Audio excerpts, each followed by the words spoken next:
அயோத்தியில் காவிக்கொடியை பறக்க விட்டார் நமது மாண்புமிகு பாரத பிரதமர் திரு நரேந்திர மோடிஜி அவர்கள். 500 ஆண்டுகளுக்கு பிறகு அயோத்தி ஸ்ரீராமர் கோவிலில் காவிக்கொடி. இந்த வரலாற்று சிறப்புமிக்க தருணத்தை காணும் அதிர்ஷ்டசாலி தலைமுறை நாமாகத்தான் இருக்க முடியும். ஸ்ரீராமர் கோவிலில் காவி கொடியை ஏற்றுவிட்டு மோடி அவர்கள் வழிபட்ட விதம் வித்தியாசமாக இருந்தது.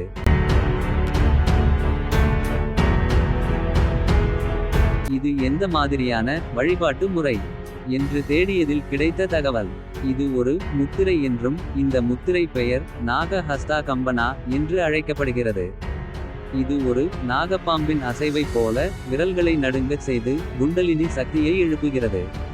பிராண சக்தி நம் உடல் முழுவதும் பாய வழிவகை செய்ய உதவுகிறது. உடலில் உள்ள தமஸ் எனப்படும் எதிர்மறை ஆற்றலை குறைக்கிறது. தெய்வீக ஐக்கியத்திற்கு நம்மை உட்படுத்துகிறது. தெய்வீக சிந்தனை மேல் ஓங்க உதவுகிறது.